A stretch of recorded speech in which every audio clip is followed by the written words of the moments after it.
afternoon and welcome to another health show of Integrated Health and Wellbeing Council, India's leading forum working towards creating a healthier, happier world for all. My name is Kamal Narayan and I am CEO of ISW Council, and you are watching our exclusive Facebook Live series on care during COVID-19. The coronavirus pandemic has confined most of us to our homes, but it is not without a cost. And one such cost is the disruption in accessing the healthcare support for both chronic diseases care as well as emergency care. During the last 2 months of COVID-19 spread in India and preventive lockdown, we at ISW Council have been bringing to you authentic health guidance and home healthcare advices from India's top and most admired healthcare experts. Among several health conditions, we also had some in-depth discussions on inflammatory diseases, especially those caused due to malfunctioning of our immune system. Rheumatoid arthritis and lupus were among such diseases that we discussed in depth in the past. In the same series, today we are going to focus on a set of inflammatory diseases that are rare, but in our enormous pool of population, there can be substantial number of people living with them.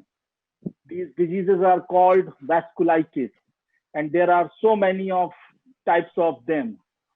Our today's program is also an effort to spread awareness about vasculitis, as the month of May is observed globally as Vasculitis Awareness Month. And we are really glad that today we have a panel of experts who are widely accepted global authorities both in care and research of vasculitis and related diseases. So let me begin the introduction of our panelists today with none other than Professor Dr. Debasish Danda. He is founder of Clinical Immunology and Rheumatology at prestigious CMC Vellore and also President-elect for Asia Pacific League of Associations for Rheumatology. We also have Dr. Ramnath Misra, Head Clinical Immunology and Rheumatology, KIMS Bhubaneswar, and ex-Dean and Head Clinical Immunology at Sanjay Gandhi Postgraduate Institute of Medical Sciences, Lucknow. Another renowned expert we have today is Dr. Surjit Singh. He is Head of Department of Pediatrics and Chief Allergy Immunology Unit, Advanced Pediatric Center in PGIMER, Chandigarh, and Principal Investigator with ICMR Center for Advanced Research in Primary Immunodeficiency Diseases. Our fourth panelist today is joining from Kerala, Dr. Visad Viswanath, the Director at Institute of Rheumatology and Immunology Research in Thiruvananthapuram. And we also have Dr. Aman Sarma, Professor Clinical Immunology and Rheumatology, Internal Medicine, PGIMER, Chandigarh. We have our another expert from Mumbai, Dr. Rohini Samant, Professor, Department of Rheumatology, Hinduja National Hospital in Mumbai. Before we begin with our conversation, I request our online viewers to keep asking their questions on the comment box. We will get most of them answered from the experts during later part of the session. Also, if you find our programs will be useful for your friends, so do share this live stream on your page, helping them know about these diseases. Also like this page to stay updated on many such important health topics and share your feedback too. So without further delay, let me begin our today's discussion on vasculitis diseases. Dr. Debasish Danda, you are also the convener of Vasculitis Core Group of Indian Rheumatology Association. Let me just begin with you by asking, what is vasculitis and how many types of them are there? An overview of this disease and how many people are really living with this or have the risk of having this disease. Dr. Danda. Good afternoon. As you have already explained that this year, this month of May is celebrated or rather observed as the month of awareness for vasculitis. It is also the month of awareness for lupus. The vasculitis in simple language means inflammation in the walls of the blood vessels, whole of the blood vessel wall, from innermost layer to the outermost layer. And the vasculitis is not one particular disease, it's a constellation of many different diseases.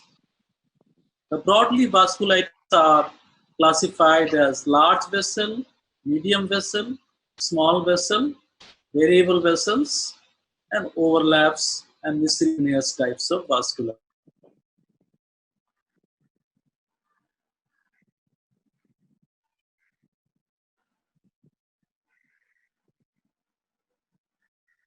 Dr. Danda, there seems to be some disturbance at your end. Dr. Danda, are you connected?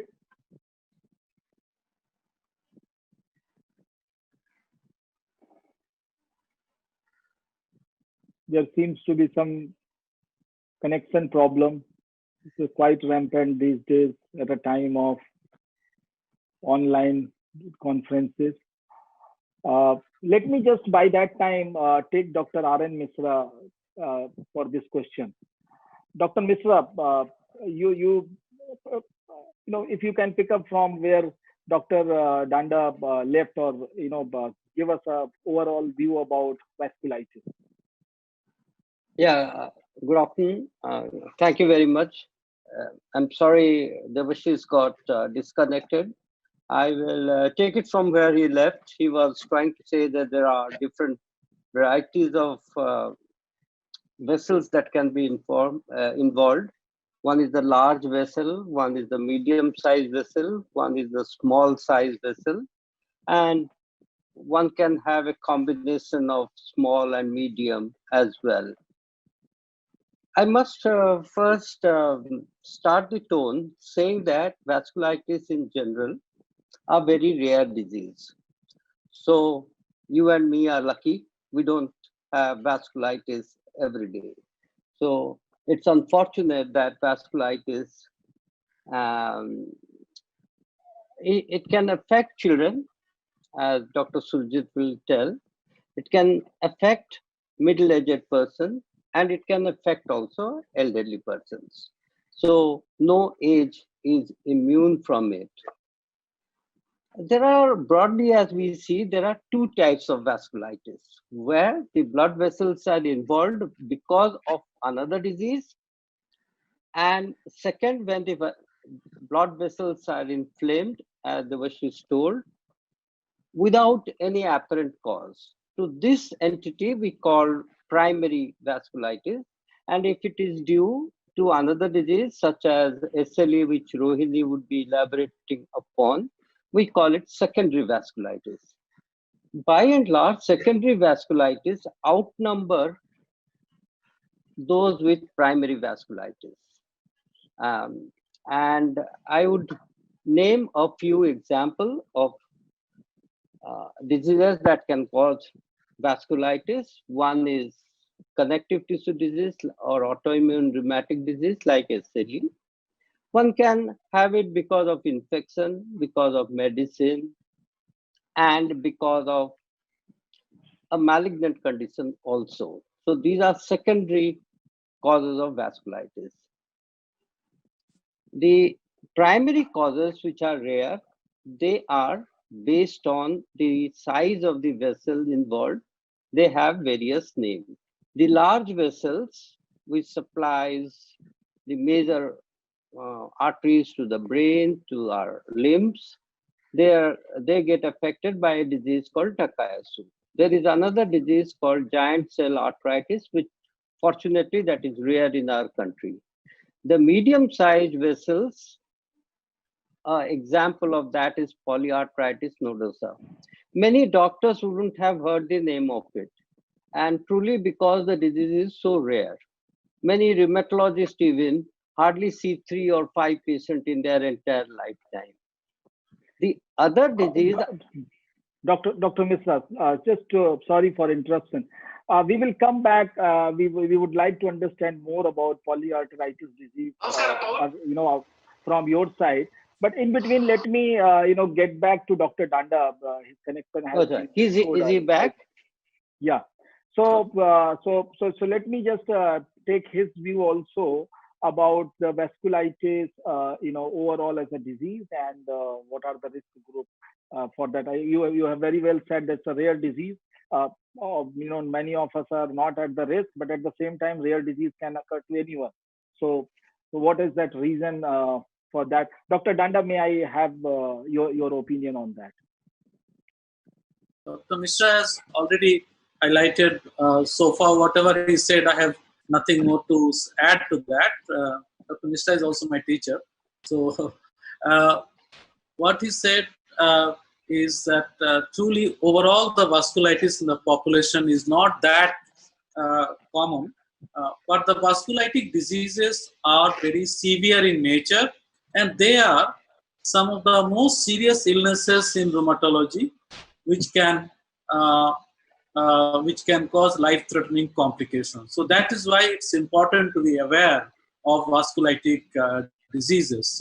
As Dr. Mishra was coming on to the medium vessel, which he's going to cover subsequently, I would also like to say the other medium vessel vasculitis is Kawasaki's, which Dr. Surjit will cover.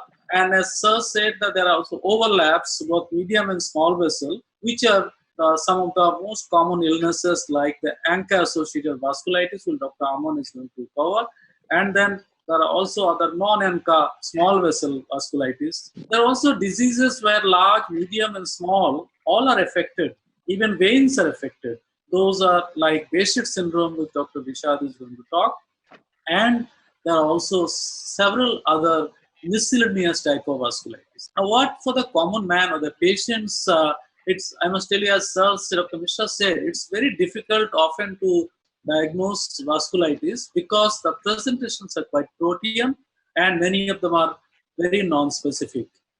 Which he is going to cover about medium vessel vasculitis is often what is referred in the population by the general physician and general practitioners as vasculitis. Whereas the other vasculitis are a little more skewed with some specific features like large vessel vasculitis or Takayasu's. They usually present with absence of pulse or asymmetry of pulse, difference in the pulse of different limbs, between different limbs, and difference in blood pressure in different limbs.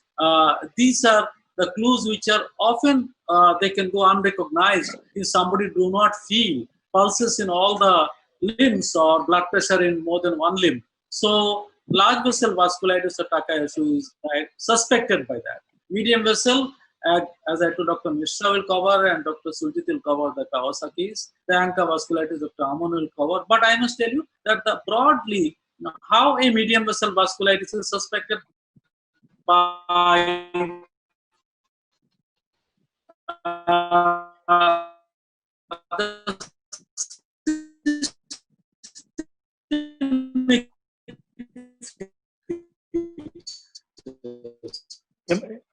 Dr. Danda, your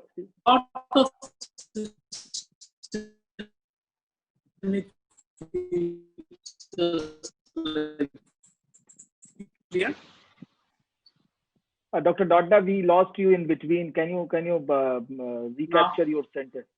Yeah, it's okay. Coming fine now, but I think last couple of sentences we missed out. Okay, so what I was saying is that the most classic presentation of a large vessel vasculitis is absence or difference in pulses between different limbs or blood pressure between different limbs. Whereas medium vessel vasculitis present with lot of systemic features like fever, loss of weight, the nerve paralysis or foot drop, wrist drop, or sometimes skin rashes. And small vessel vasculitis almost always is small skin rashes like mosquito bite type rashes on the dependent parts in the legs and the back. In addition, the ANCA vasculitis has some specific features like they may affect the lungs, they can affect the sinuses, they can affect the kidneys, etc. So And Behçet syndrome also present with a lot of mouth ulcer, etc. So this is broadly about how one is suspected. You can imagine, even for doctors, as Dr. Mishra very rightly said, it's difficult to even suspect of vasculitis. First of all, they are rare, and secondly, they mimic a lot of other conditions, and therefore many doctors find it difficult to diagnose them early and leading on to complications and life-threatening situations. So that is why it's very important that whenever there is a high degree of suspicion of vasculitis, they should be properly referred to a rheumatologist, and they should be investigated correctly, and the treatment is often very aggressive immunosuppression to save lives. So this is broadly about it, I'd like to say. Dr. Danda, since there was a disruption also, I have another question for you actually. How many people are having this disease in India? Because this is important aspect to, when we are talking about a disease, that how many of them may be having this. And also, I read somewhere about your statement that many times it is misdiagnosed. Vasculitis are not diagnosed at time or properly in our healthcare system many times, and sometimes misdiagnosed as tuberculosis. So why it is so, and what is your take on it? First of all, I must say very honestly that we do not have an Indian huge database or any population study to know the exact prevalence of any of the vasculitis. But we all have referral center based, hospital based series of some, like you can imagine how rare is these. I have one of the largest series of Takayasu's in this country, which is above 600, which 600 patients over last 15 years is considered the largest series. So they are not that common. Dr. Aman will talk about ANCA vasculitis, and Dr. Mishra will talk about other vasculitis. So you can imagine that they are certainly rare, and there is no well-designed epidemiological study to describe the exact prevalence in population in India. And that okay, so the 600 Takayasu patient base which you are saying, it's also supposed to be world's largest, I believe. It is so far, yes. In a single center. Okay, let me go back to then Dr. R.N. Mishra and understand more about polyarteritis, nodosa. Dr. R.N. Mishra, sorry, you were about to describe on it when I interrupted you. So, now it is a time for No. I was just so please let us know in the best possible details that what it is, and why we need to be afraid of it. We actually, I think God has been very kind on us. We don't need to be afraid of it. It is one of the rarest of the vasculitis disease. So if Debashis has seen 600 cases of Takayasu in CMC Vellore, which is a very well populated, the number of polyarteritis nodosa, that is the medium-sized vessel, would be counted in 10, 11, 12.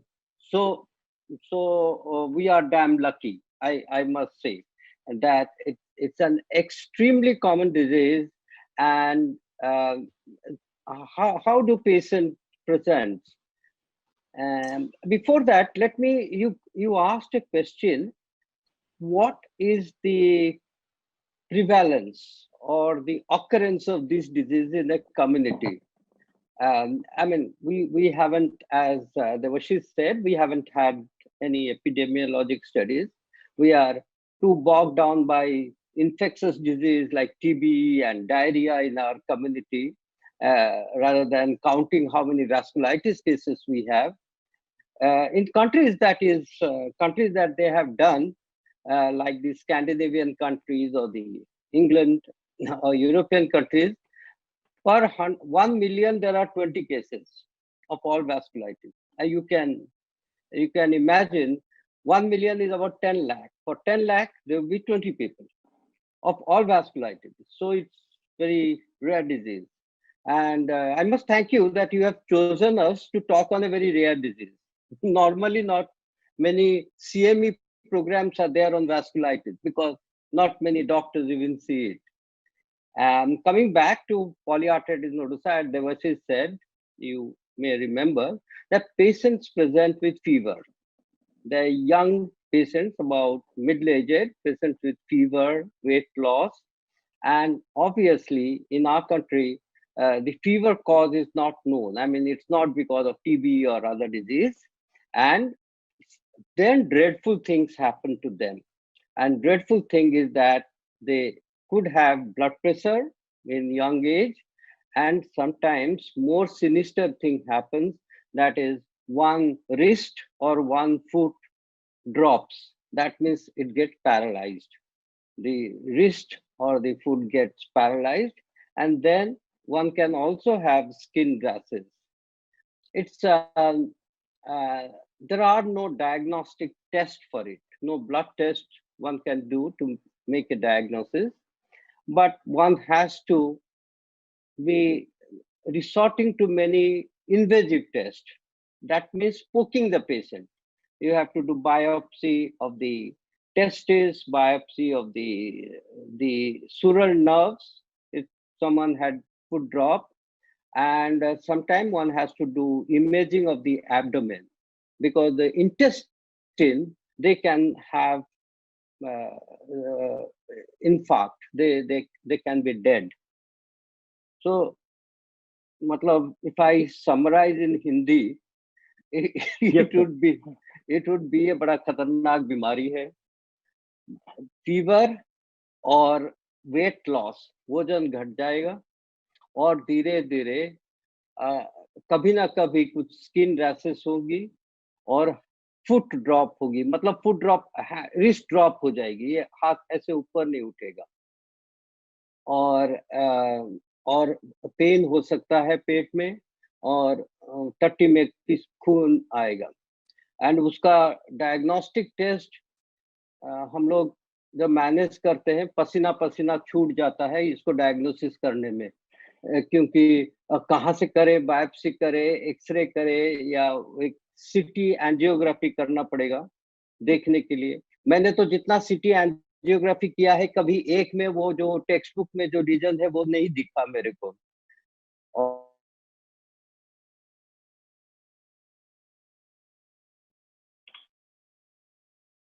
है कई बार हम ऐसे ही match करके diagnosis बना देते हैं, भगवान के नाम पे बना देते हैं कि ये पॉलीआर्थराइटिस नोडोसा होगा करके, क्यों, और कोई बीमारी नहीं है.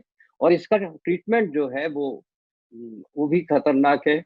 वो मतलब वो टॉक्सिक मेडिसिन है, साइक्लोफॉस्फामाइड. फॉर्चुनेटली उससे पेशेंट बच जाते हैं. और इस बीमारी को पहचान करना बहुत जल्दी होना चाहिए, यूजुअली लेट होता है. तो I am not sure what more to tell actually.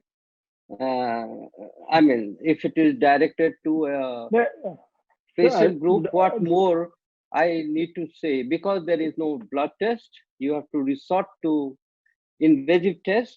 And in 25%, there is a hepatitis B virus which causes jaundice, that is positive. There is some theory that it may cause polyarteritis nodosa. It's a rare disease.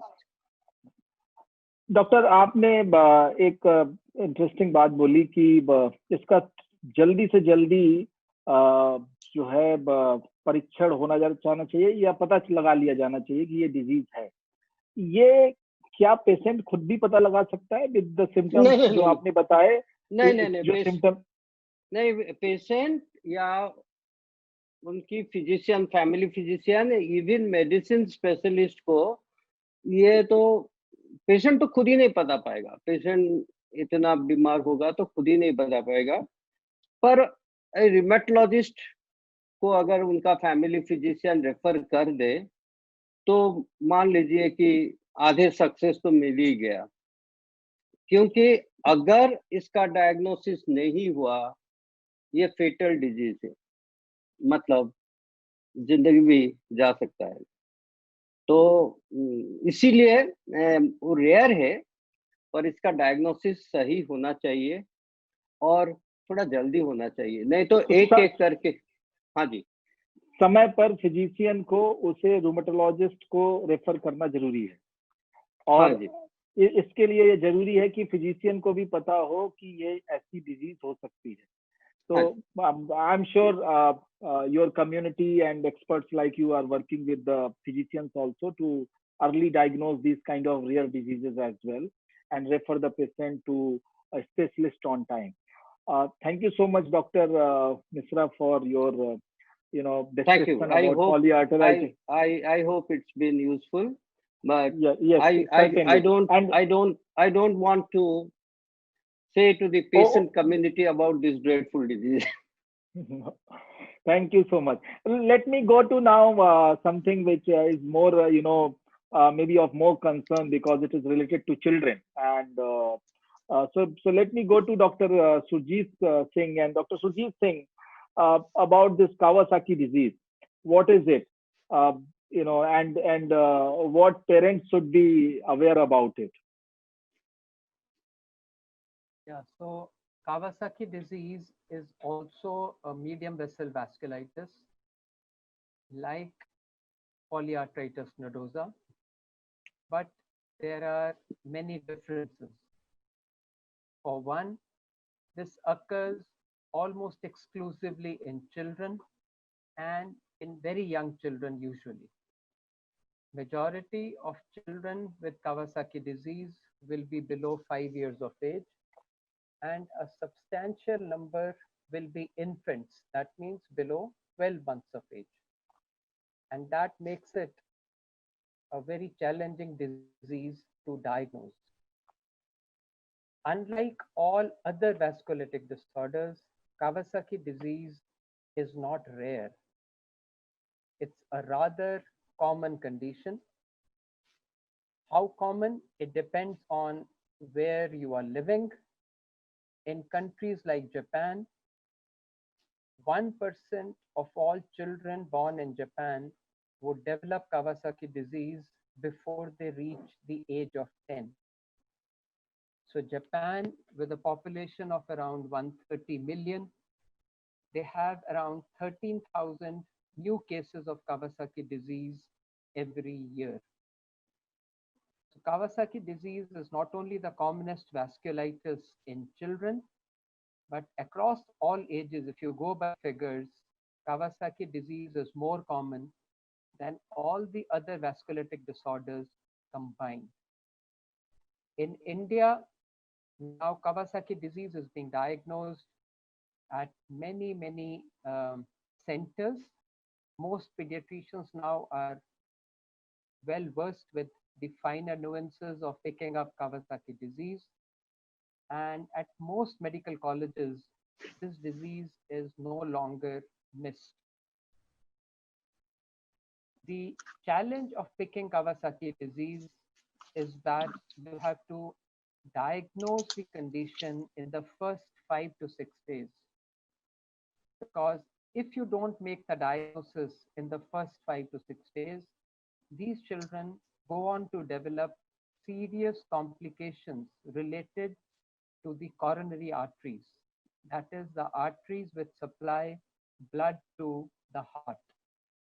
And these arteries can get damaged, and in several cases, this damage is permanent damage. So if you delay the diagnosis, if you miss the diagnosis of Kawasaki disease, the consequences are very grave. Like all other vasculitic disorders, Kawasaki disease also presents predominantly with fever. Majority of the times, this fever gets misdiagnosed as an infectious disease. And if you're not careful, you would end up using antimicrobials, antibiotics for this fever. However, the fever does not respond, it goes on, and then you start having the complications of Kawasaki disease. Children with Kawasaki disease have a set sequence of symptoms, presentations. So they develop red eyes, they develop red lips, red tongue, they develop a swelling in the neck, which is because of lymph nodes in the neck. They develop swelling over the hands, swelling over the feet. And the challenge of Kawasaki disease is that many of these findings, they appear sequentially. These findings may not be there at one point of time. And if you miss the sequence of events, you miss the diagnosis of Kawasaki disease. So Kawasaki disease in a way is very different from all other vasculitic disorders that we see in adults. Dr. Surjit, if I can request you to summarize it in Hindi as well. Yes, I'll do that. तो Kawasaki disease छोटे बच्चों की बीमारी है और बाकी वैस्कुलिटिक disorders के मुकाबले ये काफ़ी कॉमन बीमारी है। जैसे पीजीआई में, पीजे चंडीगढ़ में हम साल में लगभग 80 से 100 बच्चे एक साल में हम देखते हैं कावासाकी बीमारी के। और जो बच्चे होते हैं ये 1 साल से कम हो सकते हैं, पर मेजॉरिटी बच्चे जो हैं वो 5 साल से कम होंगे। इन बच्चों में बुखार आता है। बुखार जो है बाकी वायरल बुखार के कंपैरिजन में ये टूटता नहीं है 3-4 दिन में। हाई ग्रेड लगातार बुखार चलता रहता है। बुखार के साथ साथ जो आंखें हैं उसमें लाली आ जाती है, होंठों में लाली आ जाती है, लिप्स में लाली आ जाती है, जीभ में लाली आ जाती है और गर्दन में लिम्फ नोड स्वेलिंग के कारण स्वेलिंग हो सकती है। हाथ पाँव में स्वेलिंग हो जाती है। और जब ये लक्षण डॉक्टर देखता है तो उसको इस बीमारी के बारे में सोचना पड़ता है। अगर ये बीमारी ठीक टाइम पे डायग्नोज नहीं हो तो इसमें परमानेंट हार्ट डैमेज होने का डर होता है। और कई बच्चों में तो ये एक बच्चे अगर ठीक ना डायग्नोज नहीं करे तो वो शॉक में चले जाते हैं और कुछ बच्चों को लेट स्टेज में बचाना भी मुश्किल हो जाता है। तो कावासाकी डिजीज़ एक कॉमन बीमारी है और पीडियाट्रिशियंस को, जो बच्चों के डॉक्टर हैं, उनको इस बीमारी के बारे में सब पीडियाट्रिशियंस को पता होना चाहिए। पर अच्छी बात यह है कि पिछले 15-20 सालों में जो पीडियाट्रिशियंस हमारी कंट्री में हैं, बहुत सारे पीडियाट्रिशियंस अब इस बीमारी को डायग्नोज कर रहे हैं, ठीक टाइम पे ट्रीट कर रहे हैं और ये बच्चे ठीक हो जाते हैं। Thank you so much doctor. मेरे ख्याल से जो जितनी भी रेयर डिजीजेस और इस तरीके की बीमारियां हैं उनमें प्रिवेंशन को लेकर के ज्यादा मौके नहीं है, लेकिन फिर भी ये बच्चों की बीमारी है तो इसको लेकर के मैं आपसे एक सवाल पूछना चाहूंगा कि क्या इसका कोई प्रिवेंशन भी हो सकता है या इसका सिर्फ ट्रीटमेंट ही किया जा सकता है, प्रिवेंशन नहीं हो सकता? नहीं, इसका किसी को पता नहीं है कारण क्या है। कावासाकी डिजीज का कारण क्या है किसी को पता नहीं है और इसीलिए इसकी ना कोई वैक्सीन है और ना कोई प्रिवेंशन है। पर कावासाकी डिजीज बाय इटसेल्फ, इसको डायग्नोज करना एक बहुत भारी प्रिवेंशन है, बिकॉज आप एक बड़ी मेजर हार्ट डिजीज प्रिवेंट कर रहे हैं। सो जो बच्चों में ये कावासाकी डिजीज ठीक टाइम पे डायग्नोज नहीं होती, हमने अपने एडल्ट हार्ट के स्पेशलिस्ट से, कार्डियोलॉजिस्ट से मिलके कुछ ऐसे एडल्ट्स ढूंढे हैं जिनको बचपन में कावासाकी डिजीज हुई थी, उस टाइम वो डायग्नोज नहीं हुई और जब वो एडल्ट्स 30 साल के हुए तो उनको हार्ट अटैक हो गया। और हार्ट अटैक की जब उन्होंने एंजियोग्राफी की तो उसके लक्षण से पता चला कि इस पेशेंट को बचपन में कावासाकी डिजीज हुई थी। तो कावासाकी डिजीज अपने आप में एक प्रिवेंशन है उसको पिकअप करना, पर इसको वैसे रोक नहीं सकते। खाली एज पीडियाट्रिशियंस हम इसको जल्दी डायग्नोज करके ट्रीट कर सकते हैं, पर अच्छी बात यह है कि अगर ट्रीट करो तो ये बिल्कुल नॉर्मल हो जाते हैं। Thank you so much, doctor. Thank you. I think this is important information. Let me now go to the another type of vasculitis. And Dr. Aman Sharma, what are these ANCA-associated vasculitis diseases? And there are multiple of them. Thank you, Doctor. Thank you, Mr. Kamal. Briefly, I'll just take you through what ANCA vasculitis is. Dr. Dhanda and Dr. Mishra has set the background clear कि कितने तरह का vasculitis होता है. So I'll speak both in English and Hindi so that all the audiences are clear what I'm talking about. ANCA vasculitis जैसे पहले बताया गया कि एक small, medium, large तीन काफी तरह का vasculitis होता है. ANCA is a small vessel vasculitis. ANCA associated vasculitis is one of the subtype of a small vessel vasculitis. It is basically further divided into three types, which is granulomatosis with polyangiitis. There was a previous name given to it called Wegener's granulomatosis. That name was changed almost a decade ago. The other subtype is microscopic polyangiitis, and the third one is eosinophilic granulomatosis with polyangiitis, which was previously known as Churg-Strauss syndrome. So, ये basically ANCA-associated vasculitis क्या है? ये तीन तरह का होता है. इसको GPA बोलते हैं, जिसको पहले Wegener's granulomatosis बोलते थे, और एक उसकी और प्रकार है जिसको माइक्रोस्कोपिक पोलियंजाइटिस बोलते हैं, और एक जो तीसरा है वो eosinophilic granulomatosis with polyangiitis, जिसको कि पहले Churg-Strauss syndrome बोलते थे. Who gets affected? As Dr. Mishra had already told, it is more common in the middle age group and elderly, but can affect the younger adults and children. So, किसको हो सकता है? ये ज़्यादातर मध्य वर्ग के मध्य आयु और बुजुर्गों में ज़्यादा कॉमन है, बट यंगस्टर्स और बच्चों में भी रेयरली ये ANCA vasculitis हो सकता है. So, what is the cause? As has already been said, cause is unknown. There have been some talks or some associations with silica exposure and staph infections, especially of the nose. These have never been proven. And there is some, as the name suggests, these are associated with a group of antibodies called ANCA antibodies.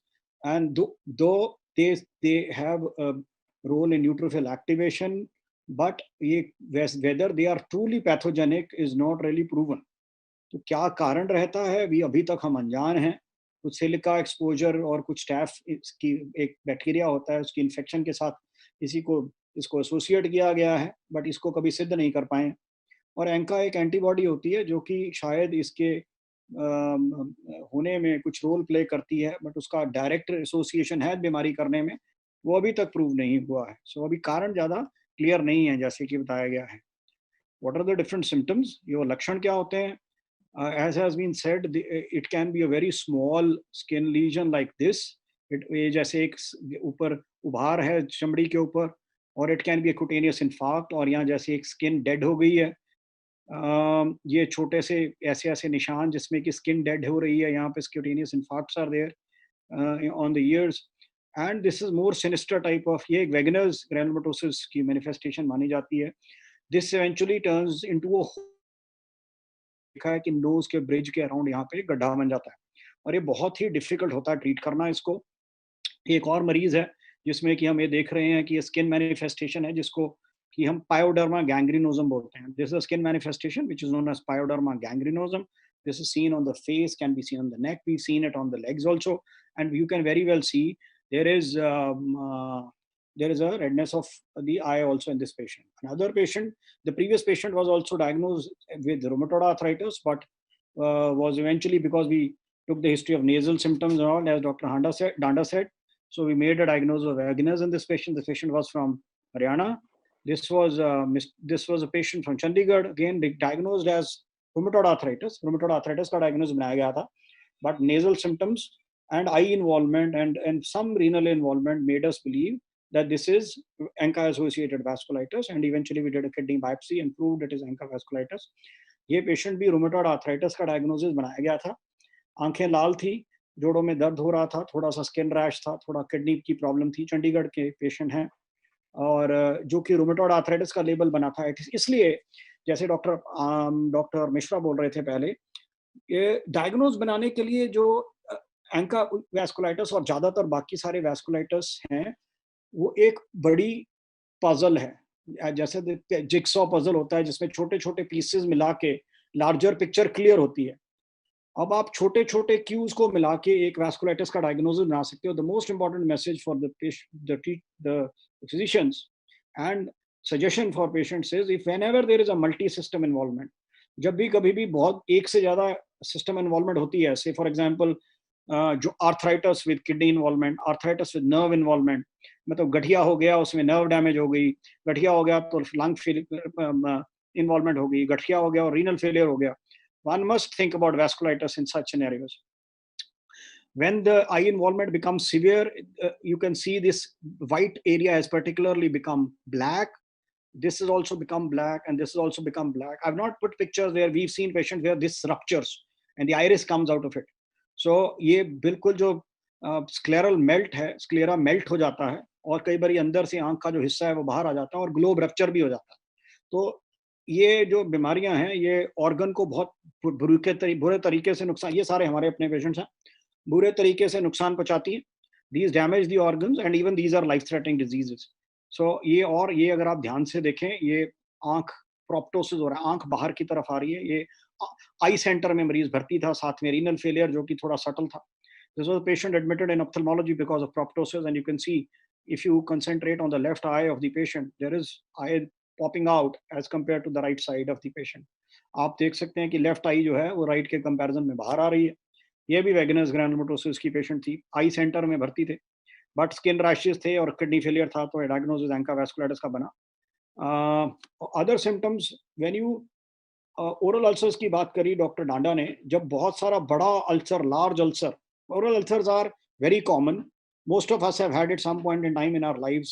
Generally, these are very small, rounded, very mildly painful or occasionally bit more painful.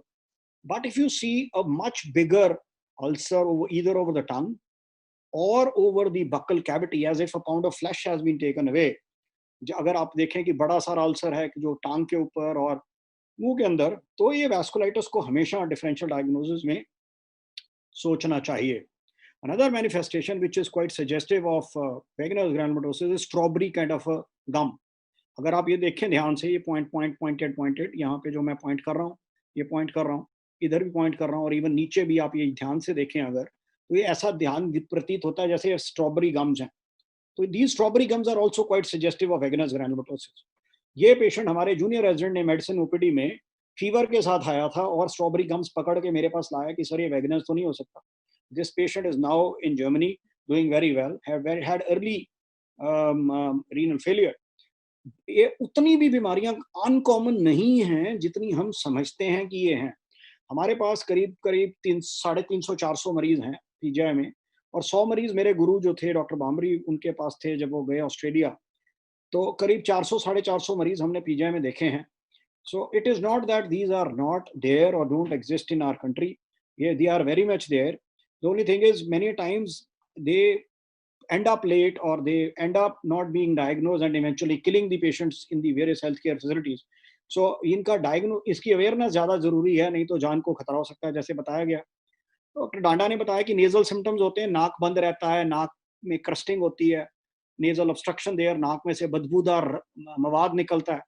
और अगर आप ध्यान से देखें, ये left nostril से light डाली जा रही है और जो नेजल सेप्टम होता है वो उसके अंदर होल है, और ये राइट आप बड़ी क्लियरली देख सकते हैं लाइट में कि ये होल बड़ा ब्यूटीफुली नजर आ रहा है. So there are the hallmark of ANCA vasculitis specially Wegener's is nasal crusting, nasal obstruction, nasal bleed. It can cause perforation. This you can see here, the light being put on from one nostril and it's coming out from the and this nasal septum is very beautiful. Not beautiful for the patient. Very debilitating for the patient. You can see the hole in the septum. The other thing which is quite disfiguring for everybody, but more so for young girls, is a young girl, unmarried girl, who had this nasal bridge collapse. Fortunately, we have very good team of plastic surgeons, and I can tell you, bringing in COVID and remembering my friend, you might have seen on the social media and the newspapers, who put the पीछे एक police वाले का हाथ काट दिया गया था और पीछे के एक प्लास्टिक सर्जन ने उसको हाथ को, doctor Gaba is there, he had put everything together and fortunately he could put the upper limb. I'm sure Mr. Kamal आपने देखा होगा टीवी में. Yes, this same surgeon has operated this young girl and you can see the difference. She was feeling so, there is, and he's done such a beautiful reconstruction that you can't really make out the same nasal bridge collapse. So these are the collateral damage which occurs in these patients. बाकी symptoms होते हैं lungs में, doctor डांडा ने कहा breathlessness हो सकती है, wheezing हो सकती है, कफ हो सकती है, बलगम में खून आ सकता है, so there can be breathlessness, wheezing, haemoptysis as we call it, blood in the sputum, dry cough, nerve damage हो सकता है, nerve damage can be there, sensory loss हो सकता है, चलने फिरने की दिक्कत हो सकती है, difficulty in walking and all that. GI involvement, just like what Dr. Mishra said, pain in the abdomen, blood in stools, पेट में दर्द हो सकता है, लैट्रिन में खून आ सकता है, और गट जो आंतड़ी है उसकी इन्फेक्शन और आंतड़ी डेड हो सकती है, और ये बहुत कैटास्ट्रॉफिक होता है. This is very catastrophic and is very eminently life threatening. कैसे इनको अलग अलग को डिफरेंशिएट करते हैं, डॉक्टर देखते हैं. वेगनर्स में साइनस इन्वॉल्वमेंट ज्यादा होती है. शुरू में देखें तो हार्ट, नर्व्स, किडनी और लंग्स, ये सारों में इन्वॉल्व होते हैं डिफरेंट कैटेगरीज में. बट ENT मैनिफेस्टेशन जो है वो सबसे ज्यादा वेगनर्स में होती हैं, जैसे नेजल की, और ये माइक्रोस्कोपिक पोलिंजाइटिस में नहीं होती. और EGPA जो है उसमें अस्थमा या दमा जैसी वीजिंग की प्रॉब्लम होती है, और इसमें टेस्ट में एक इओसिनोफिल्स बढ़ते हैं.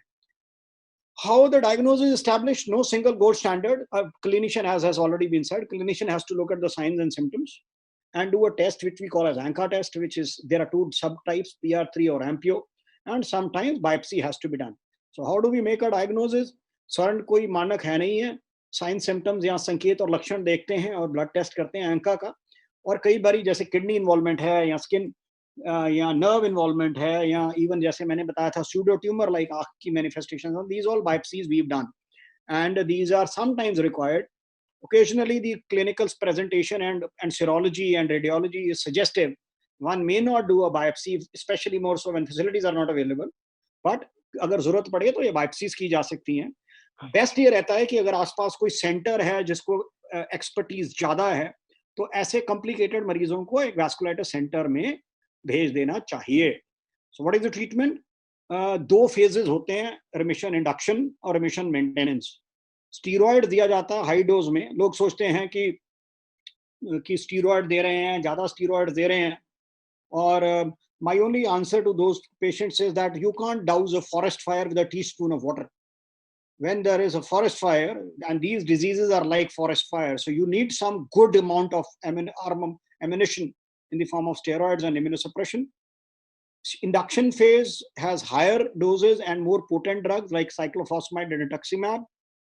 मेंटेनेंस फेज में स्टीरॉइड्स की डोज कम कर दी जाती है और बाकी ड्रग्स जो हैं वो माइल्डर रिलेटिवली एज दे से. बाकी दवाइयां सेप्ट्रन दी जाती है, calcium, blood pressure, cardiovascular risk, these are other things which we look at. So एक इंडक्शन का चरण होता है, स्टीरॉइड्स हाई डोज में और साइक्लोफॉस्फेमाइड और रituximab देते हैं. मेंटेनेंस चरण होता है, और बाकी प्रोफिलैक्सिस, वैक्सीनेशन, कैल्शियम, कोट्राइमोक्सोजोल और BP control. With this, I'd like to end by saying these are the people who done maximum work, and we were fortunate to have them. French Vasculitis Group Chief Dr. Louis Gillevan, हमारे doctor Mishra के बड़े close friend, और doctor Danda के भी बड़े close friend, और हमारे सारे close friend and our leader and mentor for the Indian vasculitis group professor Paul Bacon, doctor David Jayne from Cambridge and professor Wolfgang Gross, जिन्होंने वेगनर के साथ खुद काम किया था, डॉक्टर वेगनर के साथ. तो ये सारे जिन लोगों ने मैक्सिमम कंट्रीब्यूशन की है, they all of them were there in Chandigarh in 2014 in PGI Chandigarh. So ये in nutshell है about ANCA vasculitis. Thank you. Yes, sir. Thank you so much. You very well covered both in language, so there is no repetition required. I'm sure that जो निष्कर्ष आपकी talk का भी निकल के आ रहा है कि लक्षण और सिम्टम्स पर एक एक्सपर्ट सही समय पर सही डिसीजन लेकर के शायद मरीज को इसकी कॉम्प्लिकेशन से बचा सकता है. और इसके लिए जरूरी है कि मरीज सही समय पर सही एक्सपर्ट्स के पास पहुंचे. अगर उन्हें ऐसे कोई लक्षण खुद भी दिखाई देते हैं जो आपने बताए, उन लक्षणों को देख करके अगर वो किसी फिजिशियन से कंसल्ट कर रहे हैं या किसी और स्पेशलिटी में कंसल्ट कर रहे हैं, तो वो अपने डॉक्टर से भी डिस्कस करें कि क्या ये ऐसा हो सकता है. Thank you so much doctor Aman. I'll go to Dr. Rohini Samant. We are also having a little bit of time, so now I will request everyone to be a little bit more short on their statement. Dr. Rohini Samant, I would like to understand from you the rheumatoid arthritis, lupus, and all other connective tissue associated vasculitis. Please, doctor, over to you, Dr. Samant. Dr. Samant, yes. Yeah, it's a pleasure to be here on this forum. I'll be speaking predominantly in Hindi. That's how I thought I'll address almost everyone. And तो आज मेरा काम है कि आपको rheumatoid connective tissue disease related vasculitis का परिचय दूं. कनेक्टिव टिश्यू डिजीज के अंतर्गत रूमेटॉइड आर्थराइटिस, लूपस, मायोसाइटिस, जोग्रेन्स ऐसी बीमारियां आती हैं. इसमें रूमेटॉइड आर्थराइटिस रिलेटेड वैस्कुलाइटिस पे मैं ज्यादा जोर दूंगी. अब रूमेटॉइड आर्थराइटिस से शायद काफी लोग परिचित होंगे. संधिवात जिसको कहा जाता है, उसमें अक्सर क्या होता है कि जोड़ों में सूजन, दर्द, सवेरे में जकड़न, ये इसके मेन लक्षण है. But 1 to 5% patients with rheumatoid arthritis में जोड़ों के अलावा रक्तवाहिनियों पे मतलब वेसल्स में भी सूजन हो सकती है. And that is what we call vasculitis. तो इस वैस्कुलाइटिस की वजह से, जो रक्तवाहिनियों की सूजन की वजह से, the blood flow in the vessels reduces and that leads to blood supply to the skin, to the nerves, to different organs of the body, and this produces various manifestations, some of which Aman has so beautifully shown in pictures, so it makes really my job easier. अब ये किसको होता है? मैंने कहा only 1 to 5% of patients develop vasculitis. So who are these people? इनमें ऐसे लोग हैं कि जिनको, जो जनरली बुजुर्ग होते हैं, it's a little older age and little disease has progressed, about 8 to 10 years of rheumatoid, after which vasculitis may develop. Generally people who have not been treated well, जिनकी बीमारी का अच्छा या तो लेट इलाज हुआ है या ठीक से इलाज नहीं हुआ है, they go on to develop vasculitis.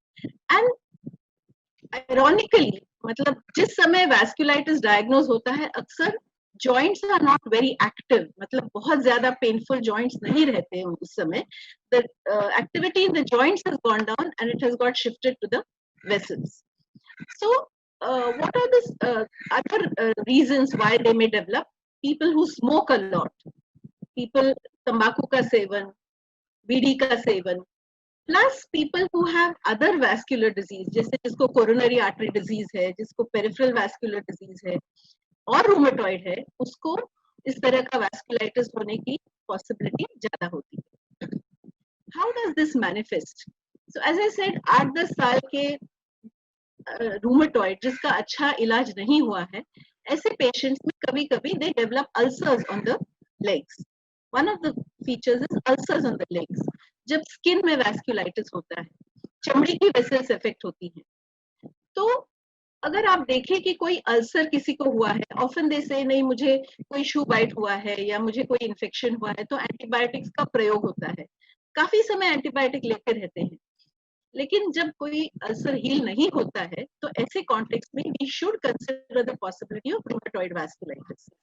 इसके अलावा जो हाथ की उंगलियां, फिंगर टिप्स में कभी नीलापन, कभी कालापन होना, and rarely it may progress to gangrene of the fingertips because the blood flow to the fingertips has got reduced. Another manifestation which Aman showed so well, and that also can be seen in rheumatoid, जो आंख पे असर होता है. And sometimes if it starts with the eye, it can be very confusing for the doctor, but the ophthalmologists also are aware कि rheumatoid can manifest first in the eye sometimes. में जो sclera है, जो cornea है, उसमें सूजन होके वो मेल्ट हो जाती है और पेशेंट की दृष्टि भी जा सकती है. So it is quite a serious complication in a patient with rheumatoid arthritis. In addition, as Aman showed, that the nerves can get affected. The nerves के affection से क्या होता है कि बहुत तेज झुनझुनी होती है हाथों में, पैरों में, and sometimes suddenly the hand fingers will stop working, or the foot will just drop down and they will not be able to lift up the foot. It's called foot drop. So these are very dramatic manifestations of rheumatoid vasculitis. In addition, sometimes the heart, the kidneys, the lungs, all these organs can be affected as part of rheumatoid vasculitis. Similarly, in lupus, in Sjogren's syndrome, in myositis, sometimes you can get vasculitis with similar manifestations. More or less कोई भी vasculitis ले लो जहाँ पे जिस vessel का involvement होता है उसके हिसाब से more or less some features are common, जैसे skin में, nerves में, eyes में involvement. लूपस में एक और कभी-कभी काफी ड्रामेटिक और काफी स्कैरी मैनिफेस्टेशन होता है जब लंग्स में असर होता है तो you can get bleeding into the lungs. It is called alveolar hemorrhage. And suddenly, जो patient अच्छा खासा है, he becomes breathless, and he comes with completely lungs are full of white shadows instead of the black lungs that you see. So that's a very dramatic manifestation of lupus vasculitis. And again, lupus can also manifest with vasculitis in different organs, as I mentioned, for rheumatoid, matlab in the nerves, in the skin, sometimes in the retina. And similarly for Sjogren's syndrome. So I want more or less these are similar manifestations. How does one diagnose rheumatoid vasculitis? तो एक तो मैंने जो आपको clinical context बताया कि एक प्रकार से पेशेंट है जिसका अच्छा ट्रीटमेंट नहीं हुआ है, जिसके काफी डिफॉर्मिटीज हैं. अक्सर रूमेटॉइड फैक्टर काफी स्ट्रांगली पॉजिटिव होता है. जो टेस्ट है आर्थराइटिस डायग्नोज करने का, rheumatoid factor, it's very strongly positive. Anti-CCP, another test for rheumatoid arthritis may be positive. और जो हम कहते हैं इन्फ्लेमेशन ब्लड में जो दिखता है, ESR, CRP, platelets, these are often raised, they are quite high. Okay. Again, if you are in doubt, sometimes you need to do a biopsy, for example, of the sural nerve or of the skin, and that can establish the diagnosis more firmly in a patient with rheumatoid. How do we treat such patients? So the treatment, again, because this is supposed to be an abnormality of the immune response, we need to suppress this immune response with immunosuppressive medication. और इसमें steroids है, cyclophosphamide है, रिटक्सीमैब है, TNF alpha blockers हैं. इन सब दवाइयों का इस्तेमाल होता है. ऑफ कोर्स दवाइयों के कुछ साइड इफेक्ट्स हैं, हमें ख्याल रखना पड़ता है कि पेशेंट को उसकी वजह से जो साइड इफेक्ट्स है वो ना हो. हम उनका ध्यान रखें, बीपी पर, शुगर पर, बोन्स पर, इन्फेक्शन पर, और वो हम जरूर करते हैं. साथ में लेकिन ये इस ट्रीटमेंट के बावजूद भी हर एक पेशेंट को जो वैस्कुलाइटिस होता है तो उसकी मोर्टेलिटी बढ़ती है. तो इसलिए ये बहुत जरूरी है, and I can not emphasise enough कि आज की तारीख में रूमेटॉइड आर्थराइटिस का बहुत अच्छे से ट्रीटमेंट हो सकता है. ओनली रिक्वायरमेंट इज कि पेशेंट को जल्दी आना चाहिए, उसका डायग्नोसिस जल्दी होना चाहिए, और उसकी ट्रीटमेंट भी प्रॉपर स्पेशलिस्ट जिसको ट्रेनिंग है रूमेटॉइड आर्थराइटिस ट्रीट करने की, उसकी तरफ से अगर हो तो the disease can be well controlled in the vast majority of patients. And I think this is the crux of maybe as the years have advanced, the number of rheumatoid vasculitis patients have gone down, and therefore that seems to be one of the keys to prevention or reduction at least in the numbers of rheumatoid vasculitis. Lupus के लिए भी अगर आप loops को बेहतर control करो, उसके साथ एंटीफॉस्फोलिपिड एंटीबॉडी एक कॉम्प्लिकेशन होता है, उसका भी अच्छे से ट्रीटमेंट करो तो वैस्कुलाइटिस कम होगा. तो जो सेकेंडरी वैस्कुलाइटिस है, मतलब connective tissue disease related vasculitis है, उनमें अगर हम प्राइमरी डिजीज को बेहतर कंट्रोल करते हैं तो हम सेकेंडरी कॉम्प्लिकेशन को रोक सकते हैं. Thank you so much, doctor. I would just like to inform all of you that we are midway of our discussion today. It's 5 p.m. We are left with 1 hour only, and we are getting a lot of questions from our patients also today. So before I start with the questions, I would quickly try to complete the other types of vasculitis left to be discussed. So I would like to go to Dr. Vishwanath quickly. And Dr. Vishwanath, what about Behcet syndrome and other vasculitis along with thrombosis as well? Dr. Vishwanath, you're there? Yeah, I'm here. Am I audible? Yes, yes, please. Yeah. I'm sorry, doctor, just to tell you, just please try to keep it short. Yeah, I'll keep it short. So basically, when we are talking about Behçet syndrome, this is one of those vasculitis जो सारे type का blood vessels में affect कर सकते हैं, जैसे कि the large ones, medium ones, छोटे वाला ब्लड वेसल्स, सब सारे कुछ सारे टाइप का ब्लड वेसल्स को ये बीमारी असर कर सकते हैं। ये बीमारी जो सीवियर बीमारी जो बेशेट का होता है वो मेल्स में फीमेल से ज्यादा हो सकता है, और there is a genetic predisposition, और अगर किसी को बेशेट का हिस्ट्री है फैमिली में, तो वो फैमिली का और कुछ मेंबर को ये होने का चांसेस का नॉर्मल लोगों से कुछ ज्यादा है। और एक जीन जो आइडेंटिफाई किया है ये बेशेट के रिलेटेड टू बेशेट, वो HLA-B51 जीन होता है।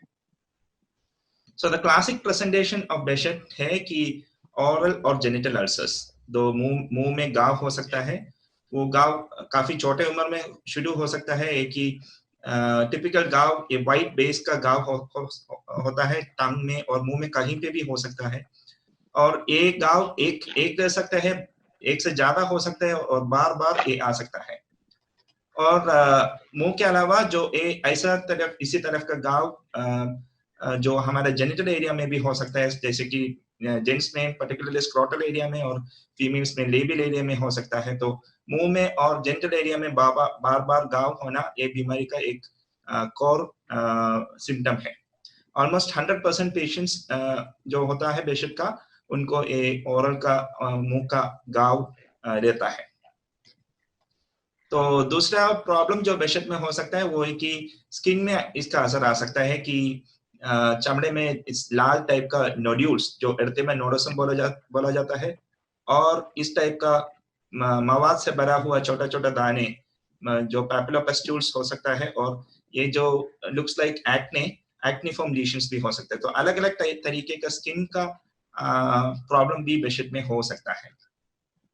एक इम्पोर्टेंट प्रॉब्लम जो बेशेट में होता है कि अराउंड 30 to 50% जो मरीज है बेशेट का, उनको ये बीमारी आंखों में असर हो सकता है। तो आंखों में जो क्लासिकल आंखों का प्रॉब्लम को यूवेटिस बताते हैं, वो इन्फ्लेमेशन जो मिडिल चेंबर का, आई का मिडिल चेंबर का इन्फ्लेमेशन है, और जिनको ये होता है उसको आंख में दर्द हो सकता है, दिखने में दिक्कत हो सकता है, काफी लालापन रहता है आंख में, और अगर सही तरीके से ट्रीटमेंट नहीं किया तो आंख की रोशनी भी निकल सकता है। और ये जो क्लासिकल यूवेटिस पिक्चर है, इसको हाइपोपैन यूवेटिस बताते हैं, जहाँ पे आंख से बाहर से दिखेगा तो मवाद जैसा भरा हुआ जैसा दिख सकता है। तो आई प्रॉब्लम में यूवेटिस के अलावा और आंख के और रेटिना या आंख का ब्लड वेसल सब में इसका असर आ सकता है। क्योंकि ये मुंह में गाव या ये चमड़े का दाना काफी कॉमन है और काफी सटल है, ये हो सकता है कि काफी साल निकल जा सकता है डायग्नोसिस बनाने के पहले। तो it's often diagnosed fairly late into the course if the symptoms are predominantly minor symptoms like oral ulcers. Sometimes patients have recurrent uveitis going on for several years before they actually come to a rheumatologist, and further evaluation is done to diagnose Behçet. And sometimes usually it is not a life threatening disease, वो थोड़ा सा minor vasculitis बता सकते हैं, but कभी कभी वो life threatening symptoms के साथ आ सकता है। तो उसमें एक वो ब्लड वेसल्स में इसका असर आ सकता है, वेइन में असर आ सकता है कि वेइन में ये जो वेइन में क्लॉट हो सकता है, ये सुपरफिशियल वेइन में हो सकता है या डीप वेइन में हो सकता है। डीप वेइन में होगा तो अचानक एकदम दर्द के हिसाब से, सूजन के हिसाब से, खास तौर पर पैर में हो सकता है। और दूसरा ये और आर्टरीज में भी इसका असर आ सकता है। प्रेडोमिनेंटली वो ब्लड जो सुरजीत सिंह सर ने बताया था, वो कोरोनरी आर्टरीज में इसका प्रॉब्लम, ये बीमारी का असर आ सकता है। कोरोनरी आर्टरीज डायलेट हो सकता है, एन्यूरिज्म हो सकता है, और अगर सही तरीके से इलाज नहीं किया तो रप्चर भी हो सकता है और ब्लॉक भी हो सकता है। वो हार्ट का आर्टरी को कोरोनरी आर्टरी बताते हैं, और जो लंग्स में सप्लाई करते हुए आर्टरीज को हम पल्मोनरी आर्टरी बताते हैं। तो ये पल्मोनरी आर्टरीज को भी असर आ सकता है। पल्मोनरी आर्टरीज भी ये एन्यूरिज्मली डायलेट हो सकता है और वो भी रप्चर होके ब्लीडिंग, लाइफ थ्रेटनिंग ब्लीडिंग हो सकता है। तो कभी कभी बेशे इस तरीके का लाइफ थ्रेटनिंग मैनिफेस्टेशन के साथ भी प्रेजेंट हो सकता है। और दूसरा एक अनदर खास जो मैनिफेस्टेशन है बेशे का, वो सेंट्रल नर्वस सिस्टम बेशे और न्यूरो बेशे बताते हैं, जहाँ पे प्रेडोमिनेटली मिड ब्रेन में इसका असर आ सकता है और आंख में रोशनी दिखने में प्रॉब्लम, बैलेंसिंग में प्रॉब्लम और वीकनेस, सेंसेशन पता करने में प्रॉब्लम, ये सब इसके साथ हो सकता है। Thank you so much, doctor. The other manifestations include arthritis, intestinal involvement. कभी-कभी वो intestine में भी ब्लॉक हो सकते हैं, जैसे कि पहले बताया था डायरिया, ब्लड इन स्टूल्स के हिसाब से आ सकते हैं। Diagnosis is predominantly clinical from the symptoms that the patient is saying, and the experience of the physician in judging those symptoms is most important in making the diagnosis. Sometimes some of these blood tests may help. Often you may need to do a ultrasound to diagnose a deep vein thrombosis, and MRI may help to diagnose a neurobeshet, or a CT may help in diagnosing an aneurysmally dilated blood vessel in the heart or lungs. And treatment में वो जो minor manifestation हो सकता है उसमें less safer medicines से treat कर सकते हैं, colchicine, apremilast, azathioprine वगैरह वगैरह। जो मेजर मैनिफेस्टेशन हो सकता है, लाइफ थ्रेटनिंग मैनिफेस्टेशन होते हैं, उसमें और सीवियर इम्यूनोसप्रेशन का दवा का जरूरी पड़ेगा। तो azathioprine, mycophenolate, cyclophosphamide, higher doses of steroid सबका इस्तेमाल करना पड़ेगा। और बायोलॉजिकल से एक रीसेंट एडवांस है इस बीमारी में, उसमें स्पेशली रिफ्रैक्टरी जो बीमारी बाकी दवा से रिस्पॉन्स नहीं होता है, वो बायोलॉजिकल वो नया तरीके का इंजेक्शन है जो जिसका अच्छा असर होता है इस बीमारी में। Thank you. Thank you so much, doctor. So let me just quickly, with one type of vasculitis I would like to cover more, and for that I would go to Dr. Danda again. Dr. Danda, you have done, I think, legendary work in the area of Takayasu. This name sounds quite Japanese again, like Kawasaki. So Dr. Danda, would like to understand a little bit more in detail about Takayasu arthritis, and who all are at the risk of it, and those who are already having it, how to manage it. Thank you. First of all, I must say that whatever I have learned about Takayasu, it is under my mentor and teacher, Dr. Mishra, and we have worked together on management, as well as we still continue to work together for diagnosis and assessment of disease in Takayasu's. So, who gets Takayasu's arthritis? As I mentioned, थोड़ी देर पहले मैंने जैसे बोला कि ये large vessel vasculitis है। Large vessel का मतलब है जो हार्ट से जो बड़े वेसल्स आर्टरीज निकालते हैं उसके एओर्टा बोलते हैं, और एओर्टा के जो ब्रांचेस है वो शरीर में सब जगह में ब्लड सप्लाई करते हैं। तो मेजर आर्टरी में सूजन आके उनका रास्ता छोटा हो जाता है। अगर मेजर आर्टरी जो ब्रेन की तरफ जाते हैं और अगर छोटा हो गया सूजन होके, तो ब्रेन का ब्लड सप्लाई कम हो जाएगा, चक्कर आएगा, स्ट्रोक हो सकता है कम उम्र में। अगर किडनी का आर्टरी में असर हुआ तो ब्लड प्रेशर हो जाएगा।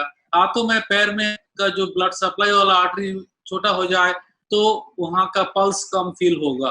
तो ऐसे तरीके के प्रेजेंटेशन होते हैं। एक और सिम्टम होते हैं टाकायासु में, जो गर्दन का जो आर्टरी है, कैरोटिड आर्टरी बोलते हैं उसको, उसमें सूजन होके जैसे आर्टरी जंप करते हैं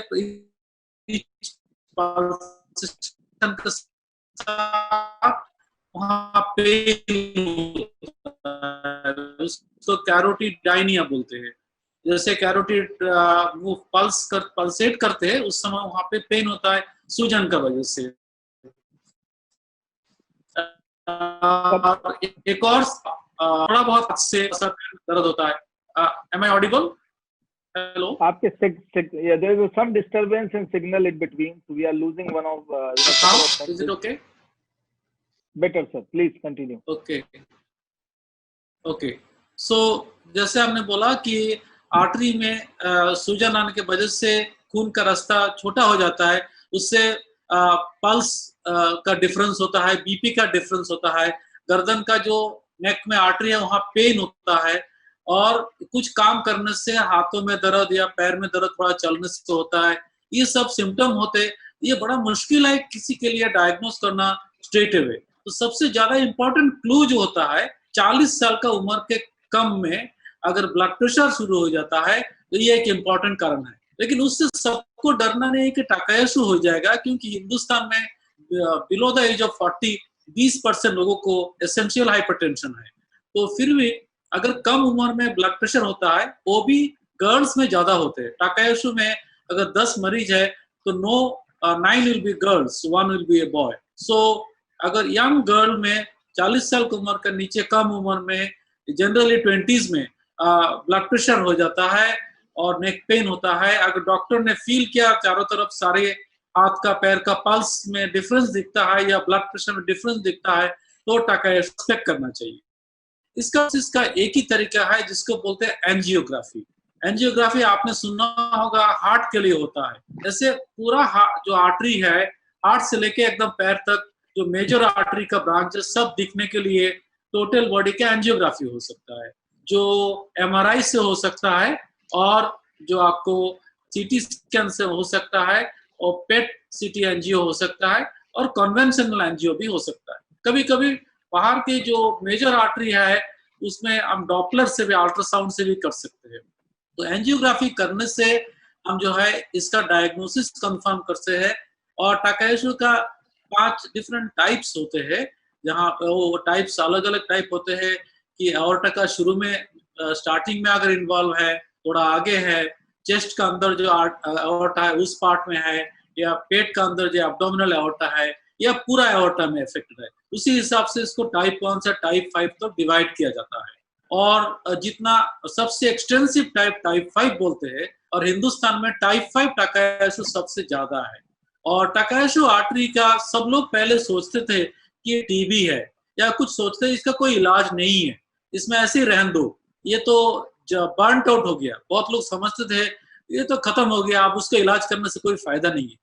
लेकिन ऐसा नहीं है, कोई भी क्रॉनिक इन्फ्लेमेशन में ऑनगोइंग इन्फ्लेमेशन चलते रहते हैं, और जैसे बाकी ऑटो इम्यून बीमारी में से होता है देना पड़ता है, उसके बाद धीरे धीरे कम करते हैं, और सेकेंड लाइन एजेंट स्टेरॉइड के साथ देना पड़ता है, जिससे स्टेरॉइड का हम कम डोज में कम कर सकते हैं और लो डोज में मेंटेन कर सकते हैं। तो सेकेंड लाइन एजेंट में बहुत सारे हैं, उसमें एक है हम लोग यूज करते हैं माइक्रोफेनोलेट, लेकिन अलग अलग लोग अलग अलग चीज यूज करते हैं। कुछ लोग साइक्लोफॉस्फेनाइड यूज करते हैं, कुछ लोग एजाथायोप्रिन यूज करते हैं, कुछ लोग मेथोट्रेक्सेट भी यूज करते हैं। और आजकल जो बायोलॉजिक्स ट्रीटमेंट आ गया उसमें है टॉसिलिजुमैब है, टीएनएफ ब्लॉकर्स है, लोग उसको भी इस्तेमाल करने लगा है और टाकायासु में अच्छा रिजल्ट आता है। एक सवाल आता है टाकायासु को कैसे हम लोग एसेस करेंगे कि बीमारी एक्टिव है कि नहीं है। उसके एसेस करने के लिए हम लोगों ने इंडियन रोमाटोलॉजी एसोसिएशन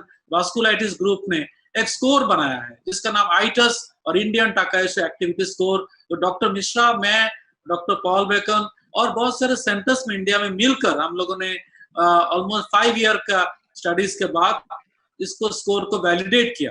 अब दुनिया में सब जगह में इसको माना जाता है और टाकायासु के असेसमेंट आइटस स्कोर के किया जाता है, आइटस स्कोर से किया जाता है। इसका फायदा यह है आइटस स्कोर अगर बढ़ेगा तो हम लोग दवा ज्यादा देना पड़ेगा, मोर एग्रेसिव ट्रीटमेंट करना पड़ेगा। आइटस कम हो जाएगा तो हम लोग डोज कम कर सकते हैं। तो ITAS is now a tool for assessing disease activity in Takayasu, and India is proud to offer this to the whole world, and this is a result of our research in India by Airavas group.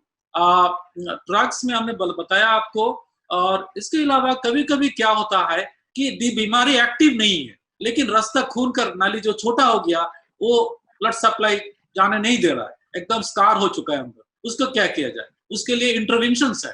तो एक जैसे coronary आपने सुना होगा लोग stent डालते हैं आजकल, ऐसे टाकायासु में भी जहां जहां आर्टरी नैरो है वहां स्टेंट डाल सकते हैं। और सीएमसी वेलोर में डॉक्टर जॉर्ज जोसेफ बहुत ही एफिशिएंट कार्डियोलॉजिस्ट है।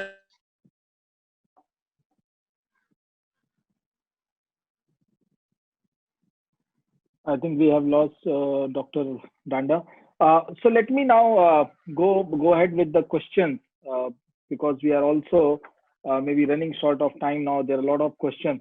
I'll request my team to inform Dr. Danda to, once the connection is established, we will go ahead with the questions with him as well. So there is one question, and this is related to your area of expertise, Dr. Raman. Wegener's granulomatosis. Yeah. Yes. So there is a question from for that, and the patient is asking for that. What are the known reasons for it, which you have dealt a little bit, but you can repeat quickly, and is it hereditary? That's the question coming from the Facebook. As I said, we exactly do not know. हम जानते नहीं है कि ये क्यों होता है. But जितना हम जानते हैं कि देयर आर जीवास जेनेटिक स्टडीज हुई हैं जिनमें वो दिखाया गया कि कुछ में कुछ जेनेटिक प्रीडिस्पोजिशन रहता है. इन अ सिंप्लीफाइड वे अगर हम सिंप्लीफाई करें, somebody who is genetically predisposed, उसमें कोई environmental factor आता है. There is an environmental factor comes in that person who is genetically predisposed, and then there is production of these antibodies, ANCA antibodies, जो कि pathogenesis में आगे जाके neutrophils को एक्टिवेशन होता है और आगे ब्लड वेसल का नुकसान होता है. बट अगर सीधा सीधा कहें कि अगर क्लियर कट आंसर है, the clear answer is we don't really know. We just have a vague idea of predisposition कि क्या रिस्क फैक्टर हो सकता है, बट 1-to-1 जानकारी नहीं है. Okay. And there is no established fact about it is being hereditary. Hereditary in the sense that there are studies in which say there are actually there are some genetic associations in which there are more common. One particular type is more common in one, the other particular type is more common in the other.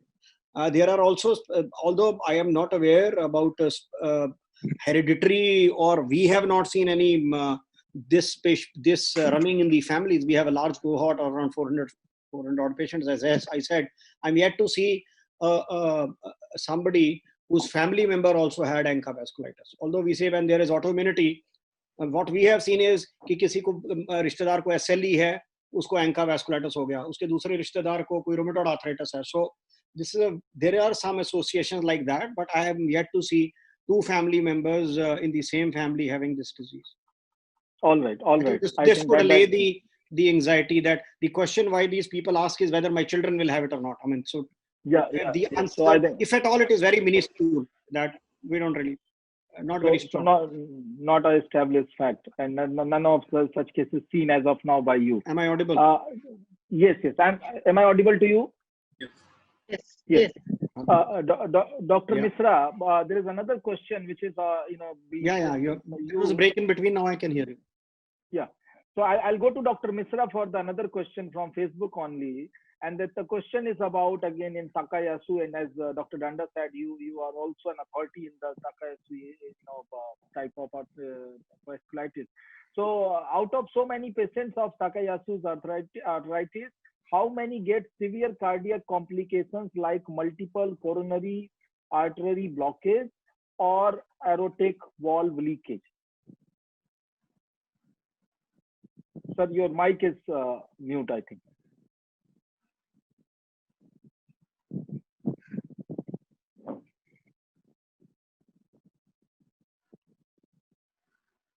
Am I audible? Yes, please. Extremely rare, less than 1%. Okay. One word answer. Wonderful. Yes. Extremely rare.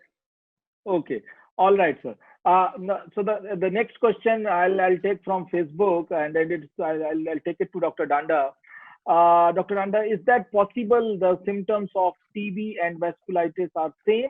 How can it be differentiated? Because you have been, I think, time and again mentioning that people misdiagnose vasculitis with TB. So what are the same symptoms, and are there anything to differentiate about? TB is ubiquitous in India. It's very common in our community, and the symptoms of TB are also very protean and non-specific. Fever, loss of weight, all these features are common, and especially Dr. Aman will agree that vaginous granulomatosis or GPA patients often come with lung cavities which are mistaken as TB for months before they are diagnosed as GPA. Similarly, many physicians used to diagnose Takayasu as tuberculous arthritis for many years, and they used to treat with ATT, anti-tuberculous treatment, for years together without any successful result. So this is not uncommon, and I will not blame people, because they are very deceptive symptoms, and TB is probably much more common than vasculitis in community. So physicians sometimes diagnose TB instead of vasculitis, which is not good for the vasculitis patients, but unfortunately that do happen. Thank you. One more question. It's similar to what I asked to Dr. Aman, but I'll take it to Dr. Samant. So if the person is suffering from vasculitis after marriage, it is possible to transfer it to children.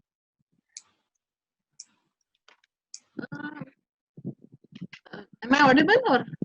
Yes. Yeah.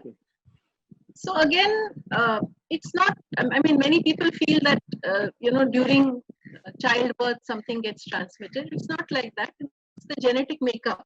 So actually, I mean, rheumatoid arthritis, there are several genes which are present more in patients with rheumatoid arthritis than the general population. So if you have rheumatoid arthritis, the chances that your children will have it is much more than in the general population. Now, whether the rheumatoid vasculitis will occur, again, as I said, now the treatments are much better. And rheumatoid vasculitis generally tends to happen in people who are not treated so well. So in that sense, for rheumatoid vasculitis, या as I said कि जो secondary vasculitis है, उनमें जब अगर primary disease का treatment अच्छा हो, तो vasculitis होने की गुंजाइश कम है. लेकिन rheumatoid होने के chances ज़्यादा है progeny में. जो बच्चे में rheumatoid होने के chance ज़्यादा है. Lupus के mother है तो बच्चे में female child में lupus होने की possibility normal दूसरे normal patient से ज़्यादा है. So in that sense it is correct. But जो complications है, they will depend on whether the disease is well treated or not. All right. Another question I'll take, and this is a little bit of more detailed question. I asked Dr. Misra on it. Which biologic drug is currently finding favor among doctors for Takayasu's arthritis? Tocilizumab, infliximab, or adalimumab? There's so many of medicines name I am not even able to pronounce, but sorry, I understand you might have got it. I get occasional heavy flares and have been put on tocilizumab from time to time, but it is very difficult to get rid of this medicine because it seems to cause dependency. What's your view, Dr. Misra, on this? There's a question coming from a patient. Right. Tocilizumab is the first choice among biologics, and if studies have shown that those who are taking this biologic for a continuous period of 6 months to 1 year, they definitely improve. Their symptoms of Takayasu, the systemic symptoms of Takayasu are better. I suspect the patient is taking on-demand tocilizumab. That means when the symptoms are there, he or she is taking it rather than taking it monthly or as it is recommended. There is nothing like dependence of tocilizumab for the patient. It is when the symptoms are there, tocilizumab has to be given. It's just because the patient has activity of the disease, tocilizumab is given. We use the term dependence not for drugs like biologic. The exact definition of dependence is you require more and more drug to curb the same symptoms, something like which we categorize drugs like opium or अफीम. वो tocilizumab को इतना बदनाम ना करिए. वो patient का activity हो चल रही है, इसीलिए टॉसिलिजुमैब को देना पड़ेगा। टॉसिलिजुमैब से डिपेंडेंसी नहीं होगी। I think that you have addressed their concern. Since Dr. Sujit is back, there was an important question I wanted to ask him about this mix up of symptoms or manifestation between Kawasaki disease and COVID-19 among children. What is that, Dr. Sujit? What is your take on it? Doctor, your mic is mute. Yes. As I said, the etiology or the cause of Kawasaki disease still remains a mystery. But there is a very strong connection with infections. And as far back as 2002, there is a doctor at Chicago, Dr. Anne Rowley, who had linked up the etiology of Kawasaki disease to a coronavirus infection. That coronavirus was different from the present day coronavirus. But there are several other viruses also with which Kawasaki disease has been very closely linked. Now, it so happened that when the Italian epidemic was evolving, doctors at the city of Bergamo in northern Italy, very near Milan, they noticed that some of the children who had coronavirus infection, they developed symptoms which were very similar to Kawasaki disease. So these doctors, led by Dr. Lucio Verdoni, they collected 10 of these children and they investigated them very thoroughly and reported them in the journal Lancet. So this manifestation of coronavirus infection, like Kawasaki disease, was something which was very novel. Similar cases were reported from United Kingdom, Switzerland, France, and even in the United States. For some reason, in Asian countries, Japan, Korea, Taiwan, and in the Southeast Asian countries, including India, we have not so far seen this association. But in India, there have been 2 case reports, one from Chennai, one from Calcutta, where a similar association of Kawasaki disease and coronavirus has been seen. At Chandigarh, so far, we have not had a Kawasaki disease patient testing positive for COVID till this time. Thank you so much. Let me go to Dr. Vishwanath. Since he belongs to the land of Ayurveda, and there is a question related to something recommended by Ayush Ministry. So the question is taking arsenicum album, which is recommended by Ayush Ministry, or camphora as prophylactic for prevention of COVID advisable for vasculitis patients who are under immunosuppression treatment? Dr. Vishwanath. I don't know. Let me tell you. See, as of now, we are not sure. We are not aware of any medicines that has been conclusively proven to be effective in preventing the infection. Of course, there have been recommendations to take hydroxychloroquine. There are 2 ways to it. There are people who favor it. There are some studies which have recommended that taking it might even increase mortality. And there are some studies which say there may be some cardiovascular problem. Though in our personal use, we find that it's a very effective medicine and very safely taken for years. We have patients who take it safely for years together. Frankly, about these particular combinations, I'm not really sure. I think we should make use of this opportunity to make a properly designed study a randomized control trial. Maybe we can have a group of people who are likely to be exposed who do not take these medicines, and another group who take this medicine, see what is the prevalence. So such a study can actually tell us what would be the outcome. Okay. So let me take another question too. Again on Takayasu. There are a lot of people talking, asking questions on Takayasu. So Dr. Danda, patients with thyroid and diabetes are in risk of getting Takayasu arthritis or any other arthritis. Thyroid is no way connected with Takayasu's. Thyroid disorders, autoimmune thyroiditis, are associated with some of the other autoimmune diseases like lupus, Sjogren's syndrome, rheumatoid arthritis. They can have a higher incidence of autoimmune thyroiditis and hypothyroidism.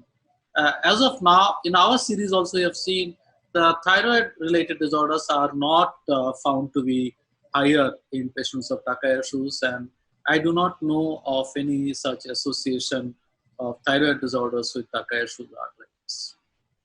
Okay.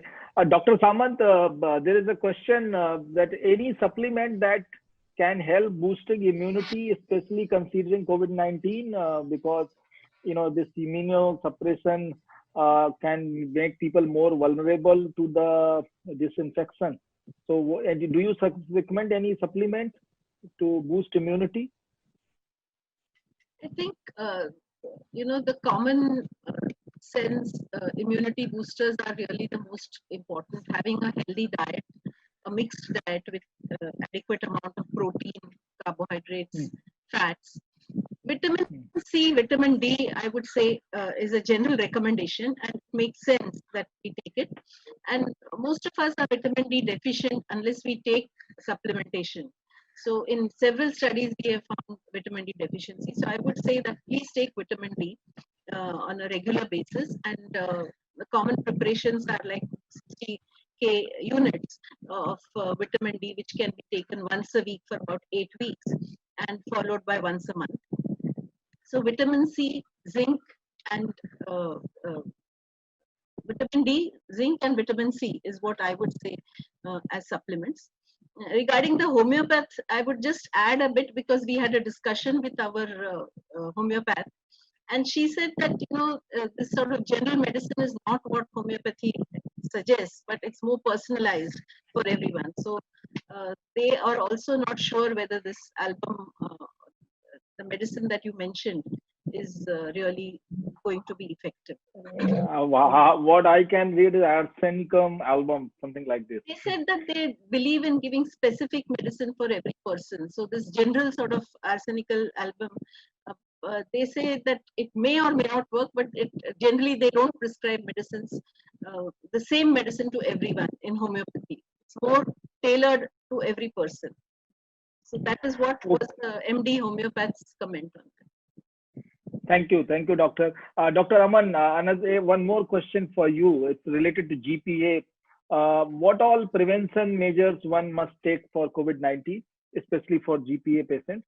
Yeah, I think, as I said, the GPA patients are generally on very advanced, very high immunosuppression. Like we are using drugs like high doses steroids and cyclophosphamide and rituximab. So they require more than just isolation, more than just a social distancing. So ideally, there should be isolation, self-isolation.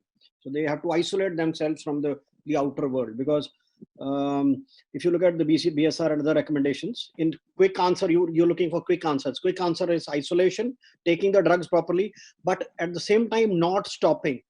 The mortality with COVID is just 10 to 15, but if you stop treatment, disease relapses. Uncontrolled disease can kill fast, and if the effect goes away, the mortality is almost near 100%.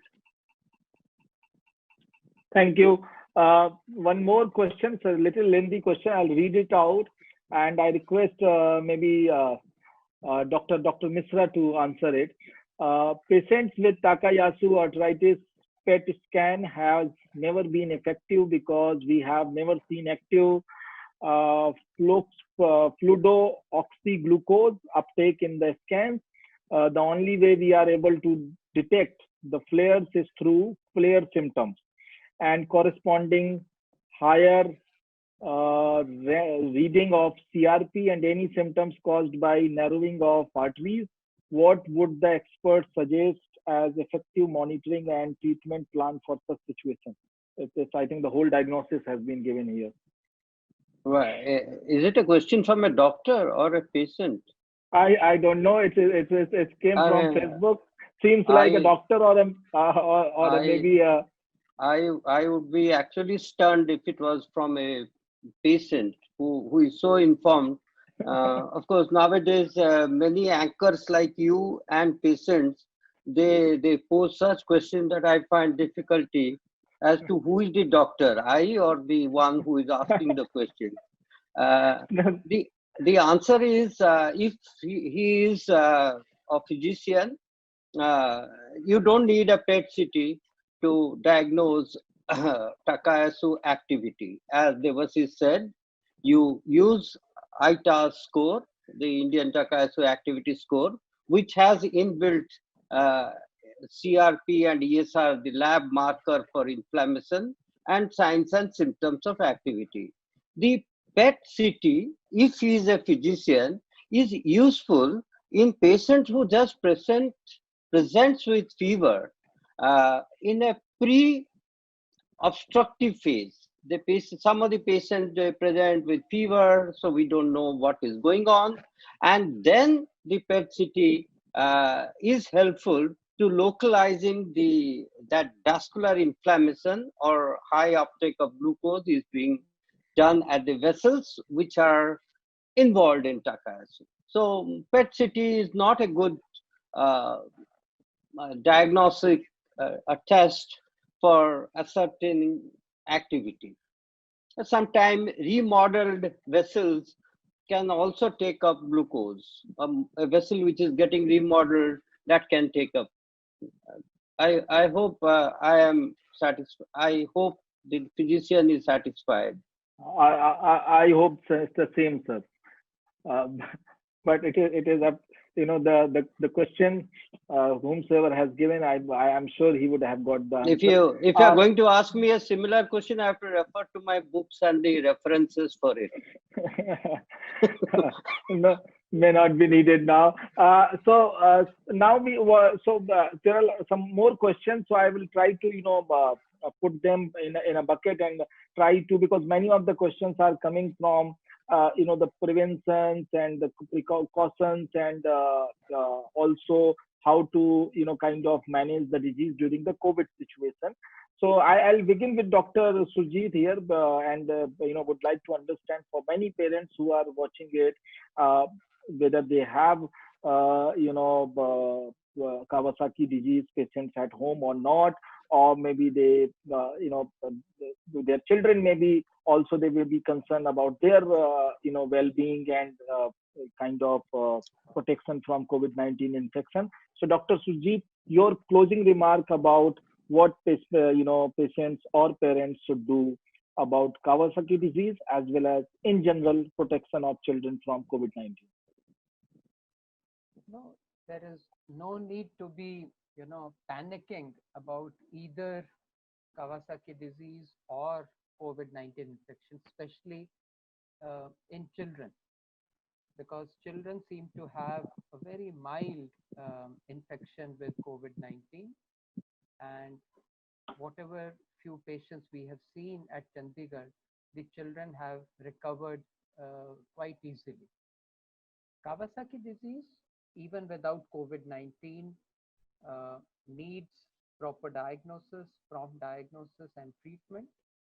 But most pediatricians in India at present, fortunately, are able to diagnose it in time. So parents need not worry at all.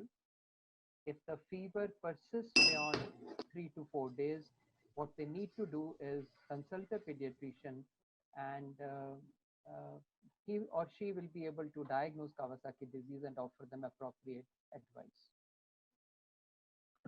Thank you so much. Dr. Vishwanath, your overall opinion and guidance for the patients at this time of COVID-19 as well as general management of vasculitis diseases which you would like to convey? I think what is most important is to, as Dr. Sujit Singh sir was saying, it's most important to maintain a level head. There is no need to panic. First of all, we have to realize that the mortality with COVID, the danger of COVID is not because of the mortality. It is not that it's a killer disease. But mostly it is because it is a wide, it can spread very fast and it can affect susceptible people like elderly. And in them, it can cause a higher degree of mortality. So what is important is that we stick to the basic requirements, the basic aspects which we have found has been useful in preventing the spread of infection. One is maintain physical distancing, let us say physical distancing, use a mask whenever possible, and you do a proper hand wash, and what is important is that while you're using mask, make sure that you use the mask properly. What we find is that people, although there is a wide spread coverage regarding usage of mask, the proper technique for usage of mask has probably not been communicated to our citizens, and this is somewhere where we will need to really work around. People have to be told not to touch the outside of the mask. The mask should be worn properly, cover the nose properly. So these things and the proper disposal of mask should also be advised to them. And the third thing, of course, is sticking to proper hand washing techniques. There are 7 to 8 steps of hand washing which are very widely publicized. I request every patient to just have a look into the WHO hand washing steps, and that can give us a clue as to how each step needs to be carried out to ensure a thorough cleansing of the organism. So these are 3 basic steps which we have found to be very effective in preventing the transmission of disease. And the danger associated with COVID, I would like to reiterate, it is not because of the mortality, but it's because of this fast spread. Second, coming to patients with rheumatic disease, as of now, we are still not very sure, or in fact, none of these data that has come in has shown that there is an increased mortality in patients with rheumatic diseases, those patients who develop COVID. And although there are concerns regarding immunosuppression, what we have to also remember is that the danger associated with COVID is not is because of the late infection in the late phase of infection, where the immune response becomes very hyper responsive. The immunity unnecessarily, there is an unwanted excessive immune response that happens in the late stage of COVID, which leads to mortality. So there is even a hypothesis that people who are on immunosuppression could have some benefit because they are already on immunosuppression, and this may protect them from severe COVID. We are still not very sure, but these are different hypotheses that goes around. But as of now, I think, as Dr. Aman had said, it is important that people with COVID, that we take adequate precautions. We do not stop medicines. Unless there is an active infection, the immunosuppression should not be stopped. They need to be continued. And if there is an infection, they need to inform their rheumatologist and contact the appropriate physician for management. So these would be the messages that I would like to give to patients on immunosuppression or vasculitis on immunosuppression who in the wake of this COVID scare. Thank you so much, Doctor. Dr. Samant, you are connected with us from Mumbai. COVID-19, I think, is much more a cause of concern in Mumbaikars than maybe people living in Dr. Viswanath's state, which has apparently managed COVID very well. Dr. Samant, overall opinion from your side and guidance to the patients who may be concerned about COVID-19 infection, or what is your overall observation from Mumbai as well, or Maharashtra? I think Mumbai has not been able to completely control or contain the COVID situation, and it is we have reached a stage wherein the hospitals and the ICUs and the ventilators are soon made for short of what is required. So it's a difficult situation in Mumbai. And from the rheumatologist point of view, I have actually been consulting with some pulmonologists who, because we use IL-6 inhibitors, that is tocilizumab. So because they have formed a sort of overview committee in which some pulmonologists are managing the difficult cases all across the city. And so they do consult me sometimes in terms of how to use tocilizumab, because tocilizumab use has been found to help in some patients with cytokine storm syndrome. In addition, ivermectin is being used, as I understand, in some of the public hospitals. As far as the rheumatology patients go, I would say that, like Dr. Vishad said, that most of the treatment needs to be continued, but perhaps only in the very elderly, diabetic, and those who are extremely prone to develop severe COVID. Maybe we should consider a little lowering, if possible, of steroid dosages. Okay, and uh, most of the drugs, sulfasalazine, hydroxychloroquine, which are used, are quite safe. Methotrexate dose may be lowered if the patients are being controlled. So the patient can be reviewed by the rheumatologist, particularly in the very vulnerable subgroups of elderly, diabetic, obese individuals. And corticosteroid, another thing that I found was that perhaps the viral shedding once you develop COVID occurs for longer time. So maybe the quarantining of such patients may be for longer than the usual time, that is the prescribed time of 14 days. These were a few thoughts that I had. Thank you so much, Doctor. Dr. Aman, any last remark? I think by and large, whatever has been said, I just concur with that. The thing is that we are seeing an unprecedented pandemic, and most of the measures which the government tells, I would probably try to reiterate what I said last time. So 3 quick suggestions are: we have to start with doing the namaste and going away from handshakes, and so that there is no touch.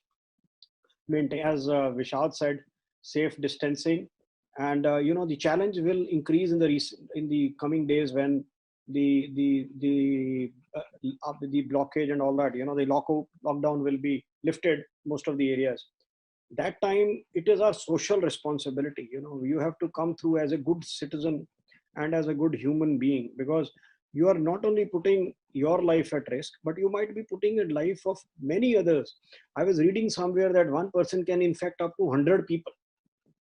And even if the overall mortality is low, but the quantum of infection which is there, we have to live to our social responsibility, moral responsibility, religious responsibility, fear of God. And, at the end, I would say, you should be looking, when you get up early in the morning and see your face in the mirror, with what the acts that you do, you should be telling yourself that what I've done is right. You should be able to see your face and be satisfied with what you've done.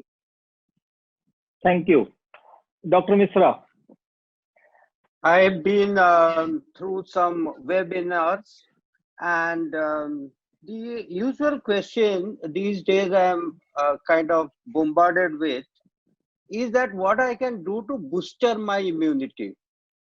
I mean, to be honest with you, as Rohini Samant said, we do not have anything, medicine or otherwise, that we recommend that if you take this, that would booster your immunity. You just take normal your diet and keep yourself distant, as Aman said and Vishwanath said, safe distancing.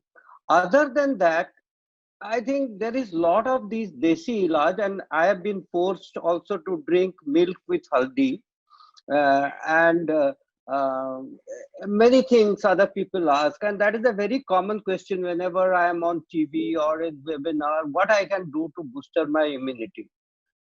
I say that you and I are okay as far as immunity is concerned. We have so far withstood all infections, that is all organisms that is floating around us. Had we been any immunodeficient, we would have had our days in very young age, even in neonates. So that we have stood and survived till this time is enough proof that our immune status is good. And there is nothing extra you can do by there is no specific medication. At least our allopathic medicine have recommended to boost your immunity. I mean, just take normal diet and keep social distancing, as Aman and Vishwanath said. And regarding rheumatological disease, their treatment has to go on. Except if they are taking steroid, the dose has to be minimum. Preferably, the UK guideline says that it is to be less than 15 milligram. That is all. Thank you so much. Maybe positive thinking may boost more immunity than looking for looking for an answer that what is the thing that I should take that will increase my immunity. One should resist that. You are. I say that your immune status is very good, and even if COVID attacks you, your immune status is designed to mount an immune response against COVID. It is perhaps in some individual the COVID wins, but in majority the immune system wins. Wonderful. Dr. Danda, your closing remark, and after that we will be closing this session. We are nearing our time limit. So a quick summary from your side. Sir, your mic is mute. Thank you.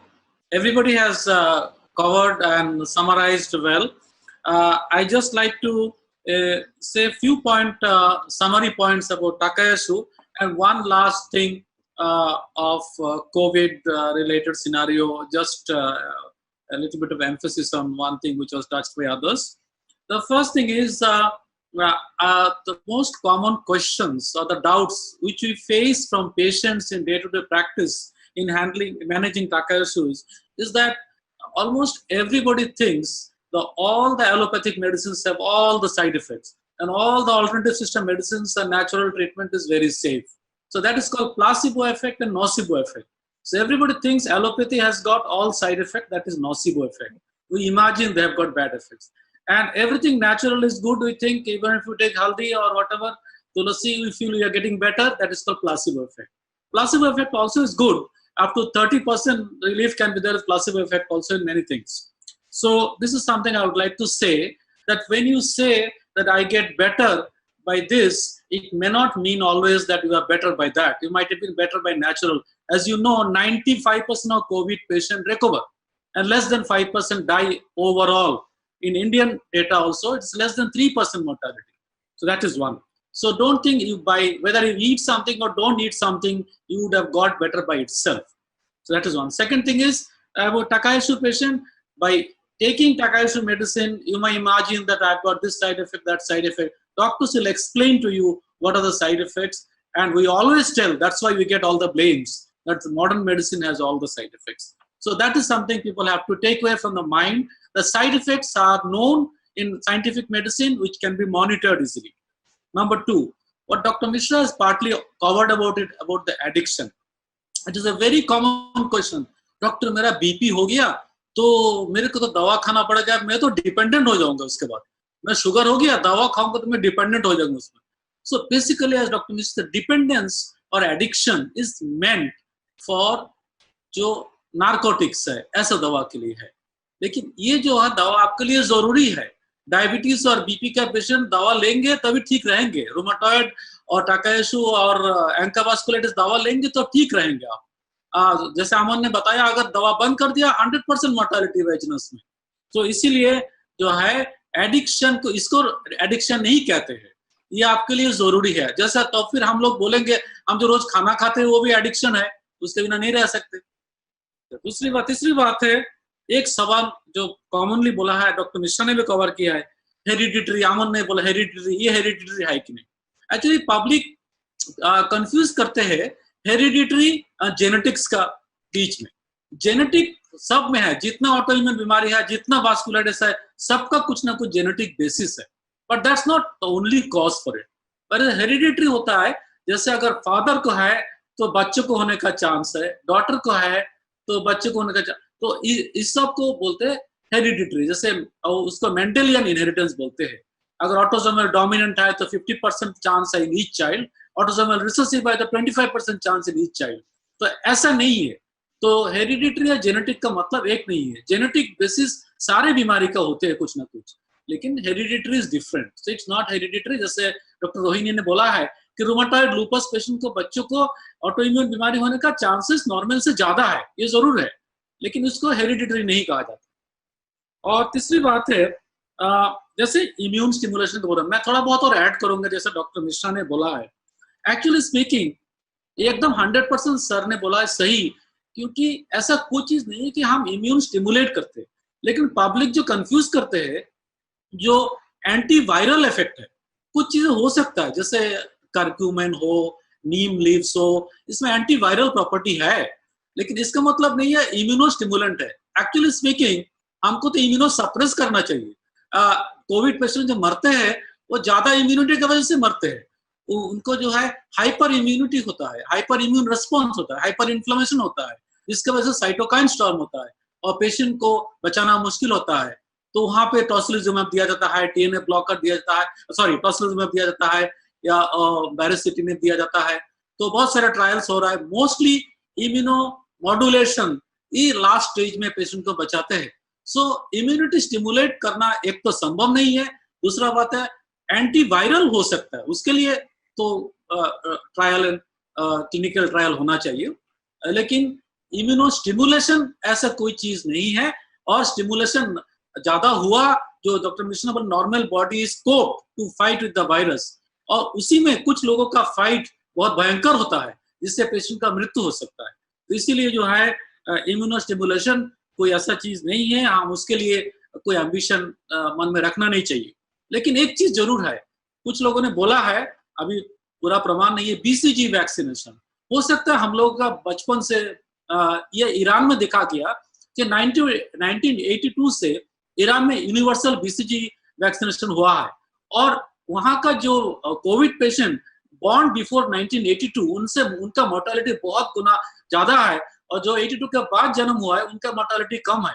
इस basis पे Australia has done a clinical trial, they are doing it now in adults में, they are giving BCG vaccination to see whether it helps. So if at all हमारे immunity में हम लोगों के इतना सारे इन्फेक्शन का इफेक्ट है, हम लोगों का बीसीजी वैक्सीन का जो इम्यूनोमॉड्यूलेटरी इफेक्ट है, ये सब हम लोगों को प्रोटेक्शन दे भी सकता है। अभी प्रूवन नहीं है, लेकिन इन जनरल मैं कहूंगा कि आप एक प्रॉब्लम जो हो गया ये कोविड का टाइम में, हम लोग किसी का कुछ अच्छी तरीके से पता नहीं है, लेकिन लोगों के पास इतना मिस इन्फॉर्मेशन है, जितना इन्फोडेमिक है कि it is worse than epidemic, worse than pandemic. So हम लोग को सही ढंग से जो आपको जो भी वास्कुलाइटिस है सही ढंग से उसका इलाज मेंटेन रखिए।